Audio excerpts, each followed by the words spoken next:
Do you not like Miami? That's why you moved to Mexico? Or Dude, I love Miami. Miami is great, but you can't walk outside of your house in Miami without spending $500. what would that mean to get to that next level?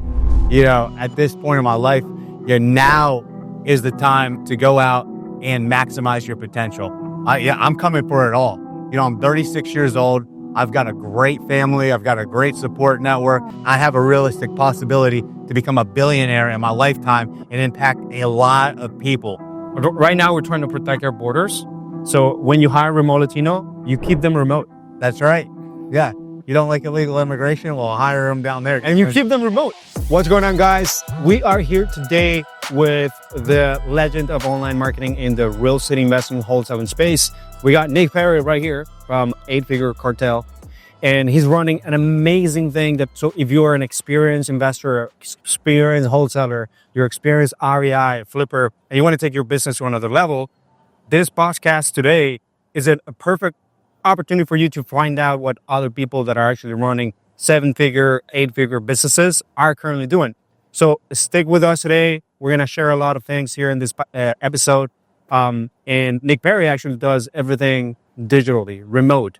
And that's why me and him, we're really good friends. I'm right now in Cancun, Mexico, in his mastermind, because all his students, they run their business essentially virtually. Their students are across the U.S. They have a remote team, and they're able to do this while living anywhere. Right now, he lives in Mexico, and he can literally be anywhere, everywhere. He doesn't have to be in the business because he also has a CEO, a COO, and he basically has all his business automated. So let's jump in. Yeah, man, I'm a remote gringo. We got him here in Cancun, Mexico. He owns a company called Remote Latinos that finds talent in Latin America and places them into your business in the United States. Talent is off the charts. They kick my Americans' ass, actually. So, if you guys are looking to hire quality people and you don't want to pay American prices, reach out to Remote Latinos. Big shout out to you, man. Appreciate you having me on. Yes. So we've done actually maybe 2 other episodes. One when I was just starting out, and you were already like getting viral in the RA space. And the second one was maybe last year, about a year ago. And you told everyone like 2024 is going to be a different year. You need to do different things for the space, right? For the real estate space, wholesaling. And a lot of your students are currently doing different things. And the way that you currently do things are so different than other coaches that they tell you to cold call, to drive for dollars, to stay in a specific marketing channel. You do everything using Google advertising. And you also, you're moving to a new state right now. You're moving your office to another place, right?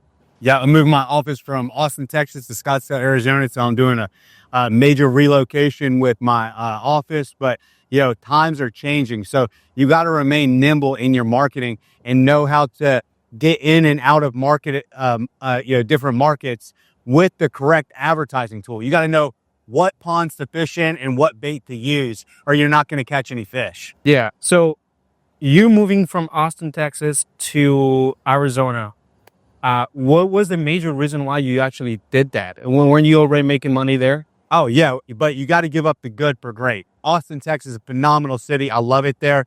But when you're trying to build an office for what we do in the REI space, you want to be where the fucking proximity is to the talent and to all of the heavy hitters. So if you're in tech, you're in Silicon Valley. If you're in finance, you're on Wall Street. If you're an entrepreneur, there's more millionaires in Scottsdale, Arizona per capita than anywhere in the United States. So that's the reason that I'm going there, is because I know in terms of talent acquisitions, proximity to other millionaires, my colleagues, my vendors, they're all in one place. And that kind of, that environment is fertile ground for insane success. One thing that you guys need to understand is where you live geographically has a huge part to play in your success. Think about the place that you live, like the soil that you're planting yourself in. If you're not planting yourself in fertile soil, you're not going to grow a big, amazing, beautiful tree, right? So use the example like Miami, Florida, fertile ground for what you do. Scottsdale, Arizona, fertile ground for what I do. And it's going to allow my tree, AKA my company, to grow and flourish. And that's extremely important. And think if I put my company in like the middle of nowhere, Kansas, right? I'm going to have no opportunity, trouble getting talent. So I'm just putting myself in the best possible place that I can to get my the highest profitability of success. Dude, you have such good topics to talk about that I want to ask you about. So the first one, you're gonna move to a place where even the iBuyers are at. So OfferPad, Open Door. Are you going after them or? Yeah, I'm coming for it all. You know, I'm 36 years old. I've got a great family. I've got a great support network. I've had a lot of success to this point. I've been semi-retired for the last 4 years. And, you know, I just realized that, you know, at this point in my life, now is the time to go out and maximize your potential. I'm in prime earning years, and I have a realistic possibility to become a billionaire in my lifetime and impact a lot of people. You know, we use the term billionaire, you know, and we think about these people just in private jets and in these mansions. But look at how many people a billionaire impacts. Billionaires, once you get to that point, you can really impact the world and make it a better place. So like I'm not a very materialistic person. I mean, I like nice things, but I care more about when I'm laying on my deathbed, you know, what kind of impact did I make? Did I change the world in a meaningful way? And if I can lay back and I say, man, I really changed the world in a big, meaningful way, that is success to me. And that's my why on why I want to go out and create a bigger and better company and become a billionaire in my lifetime. Dude, that's amazing.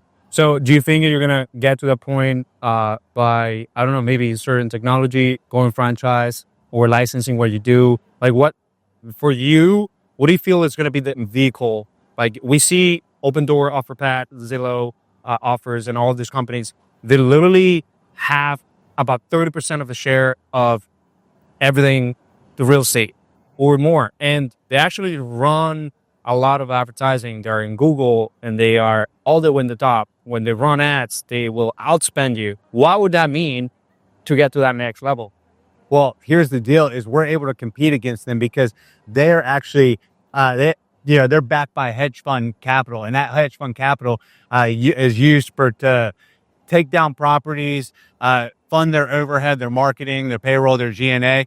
But the thing with us is that now with Novation's retail buyer program, we can get these properties and put them on the market to a retail buyer, and we don't have to have that exposure and risk anymore. So it allows the little guys like us to compete with the big iBuyers program. We can get these properties and put them on the market to a retail buyer, and we don't have to have that exposure and risk anymore. So it allows the little guys like us to compete with the big iBuyers. So now the path is clear. You know, there's steps and things that we're going to have to take along the way to get to that size. But since, the market's changed and novations have become a viable strategy, it's taken the limits off what we could do in our business. I know that you're a go-getter, you're driver, and you'll figure everything out. But what happens when a lot of states start actually becoming illegal and then illegal on the wholesaling side? Like, what are the shifts and what are the pivots that you're going to have to do internally? Well, first of all, it's going to weed out a ton of competition. And here's the thing: whenever anything happens regulatory wise, and I don't care whatever industry you're in, there's always a workaround. So I don't even think about it. I don't stress about it. I know that, okay, they outlaw wholesaling in this state. Well, they're like they did in South Carolina. Well, now South Carolina has the installment method, right? There's always another way around. And if there's not, then, well, what's it going to end up coming down to? Oh, you just got to take down the properties. Yeah. Right. Okay. Well, now I just need to raise capital. I have a lot of working capital myself, but if I get to a point where I need to go out and start a fund, I've already built the personal brand. I've already been in this industry for a long time. It's very easy for me to go out and start a real estate fund in order to take down properties. Nice. Look, I know that you used to live in Miami, right? And did you not like Miami? That's why you moved to Mexico, or? Dude, I love Miami. Miami is great, but you can't walk outside of your house in Miami without spending $500. That's the thing. is I don't know. I would go to Chipotle and somehow spend $500 in Miami. So that was the thing is I live in Mexico, which is the same weather as Miami, less traffic.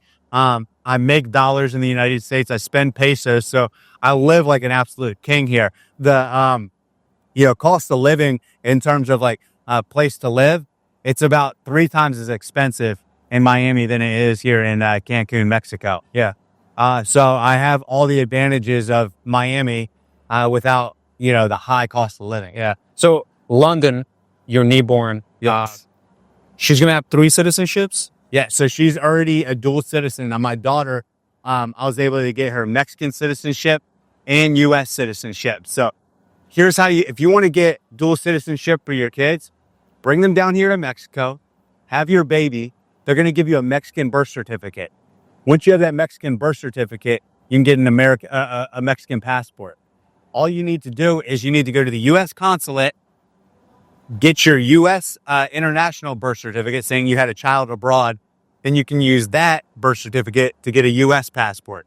So now you got 2 passports, 2 birth certificates, dual nationality. Wow. Yeah. That's amazing. By the way, that's a very good name. London. It's like you're the Brad Pitt of wholesaling. Yeah. Dude, like it's a very cute girl. And I know you're gonna be a great dad, right? So did that change anything for you? Oh, that's the reason I'm moving to Arizona. I just had a baby a couple of months ago, and it makes me more driven. When it was just about me and my girl, it was all about just the lifestyle, travel the world. And now I have a daughter, and it puts things into a completely different perspective. Like, what kind of man is she going to see me as? Is my dad somebody that is out impacting the world in a great way? Is he a positive role model for me? And it really put me in another gear. Like, it's the drive that I haven't had in a lot of years. I'm always driven, I do my things, but this is another level of drive that you have as a man when you have a child. So you think people make more money when they have children? Absolutely. That's, look at all a lot of successful people out there. Elon Musk says it himself. He's like, I think you should have as many kids as possible. Yeah. One, because it's your legacy. 2, because it's going to force you to, level up. If you're any kind of man, you're going to want to provide an amazing life for your family. It's not just about you. Like before having a kid, I didn't care if, I went broke or I had to sleep on the office floor. Like I could rebuild it back. Now there's no option. I'm going to be wildly successful and create a life that I never had for the next generation, because that's my duty and obligation as a man and provider at the house. All right. I have a lot of kids. All right. So another question I want to ask you. So you are here in Mexico. You have your team in Arizona now, right? They're full Americans. But you're also hiring remotely, and you're also encouraging people to take a look at different talent outside of the U.S. But you said it yourself. When you're born in America, you're blessed. You literally couldn't be more blessed. Like, it's the best country in the world, and you have so many opportunities. And I believe that if you were born in United States of America and you don't become successful, it's honestly your fault. Like, there's so much help and there's so many resources. Whereas if you were born in another country, if you see a relative poor being a poor person in Mexico or poor person in Colombia, that is actually being poor. Being poor in America, or having not a lot of money or being born in a city or in a town that is not wealthy, it's kind of like a higher class in these countries. So people don't see it this way. They don't really appreciate being born in the United States. So when you go back to now hiring a remote, when you go back hiring in countries like Mexico or Colombia, Nicaragua, Argentina, Venezuela, and these people are going to be earning in American dollars, it's a blessing for them. Now they will get the benefit of being remote and earning local kind of currency in the United States. So now you're going to be able to give them a better life and ultimately making them earn more money than they have ever earned before. Listen, if you're in business, you need to know how to arbitrage, right? Yes. That's why I always have to say, make dollars, spend pesos. Yeah. That's why I live in Mexico. And, it goes the opposite way. These people living down here, it's a blessing if they can make dollars and then spend pesos down here. So, that's just smart business. I don't understand why more people don't take advantage of the amazing talent they have in other parts of the world. Latin America, I've met, doctors, PhDs, master's degrees, people that have a much higher work ethic than people in the United States. I firmly believe that the Latin American work ethic outworks the U.S. and Americans are a lot more entitled because they have all that opportunity and it's in front of them and they're complacent. Correct. I mean, you see yourself. I'm always trying to poach. I'm always trying to recruit. You come to Mexico and you see people like knowing English. They learn English somehow. And you ask that person, how do you learn English? Well, I put an effort. Did you ever go to the U.S.? No, I haven't gone to the U.S. Whoa, you never lived in the U.S. and your English is almost perfect. You're doing something extra. Like you're doing something else, right? It's like you're putting an extra effort. Whereas you go to the U.S., if someone knows another language in the U.S., that's kind of rare. First of all, like if you're not a foreigner, right? But if you're an American and you learned another language, you learn Spanish, French, whatever, it's because you're putting a lot of effort. But people don't think about it that way. You said it's a smart business. You wanna be surrounded by the smartest people and the most hardworking people in your company and hire the best. Do what other people outside of the U.S. are doing. Like just take a look at what they're doing. They're hustling. They're outworking you. They're trying to be successful. They're trying to move to the U.S. Actually, they're trying to move to Canada. They're trying to get outside of their country because there's not as many opportunities to really make a lot of money in their country, and that's true because of the socioeconomics.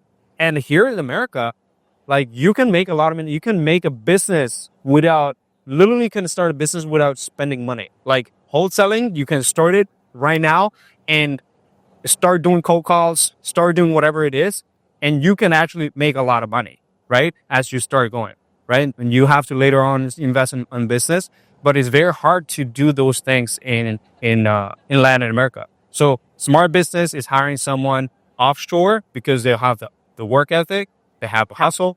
Why do you think all of American manufacturing jobs got offshored in the 1980s? Yeah. Because these Fortune 500 companies, these automotive and just large companies understood that this is smart business. Yes. Right? The top companies in the world move jobs offshore and those jobs never came back. So they've been offshore for decades, 40 years now. And you think that these companies, their P&L didn't benefit from it? Oh, these companies made billions and billions of dollars from arbitraging the talent and the workforce in other countries where they don't have opportunities and being able to provide opportunities. Elon Musk is building many different plants for Tesla to be either manufacturing or assembly plants here in Mexico. So if Elon Musk and his companies are doing it, you can do it as a real estate wholesaler. You can do it as a lawyer. You can do it as whatever it is that you run in US. You can do it. Oh yeah, success leaves clues. So, I don't think that there's a lot of people have a stigma against foreign workers. Like you said, they think they're on their laptop in the middle of the jungle and they're going to have an accent. No, like it's people just like you, just like me, hanging out. They've got iPhones. They live in nice places. They've got a good view from their apartment. They're chilling, but they just don't have great jobs around them because their government's corrupt. And by the way, guys, America is going the same way with their government. So we might be in a similar position in the future. So don't count that out. But that's just the way it is. So you can take advantage of it or not. But I can tell you, our bottom line has been impacted in a positive way from your guys helping us put the right people in the right seats. You know what we say about why you should hire a remote Latino? Why? Because right now we're trying to protect our borders. So when you hire a remote Latino, you keep them remote. That's right. Yeah. You don't like illegal immigration? Well, hire them down there. And you keep them remote so that they don't have to come. That's right. And then you make America remote again. I love it. So make America remote again. All right. Thank you guys for watching. If you guys love this, go follow Nick Perry on social media. He puts a lot of content, amazing content. You also see a mixed match of his being a dad and, first time being a dad and all his lifestyle, all the things that he does. And also follow Remote Latinos at Remote Latinos and follow me at SNick to see more content about marketing, social media marketing and hiring, recruiting, and so on. Bro, appreciate you having me on, man. Thank you.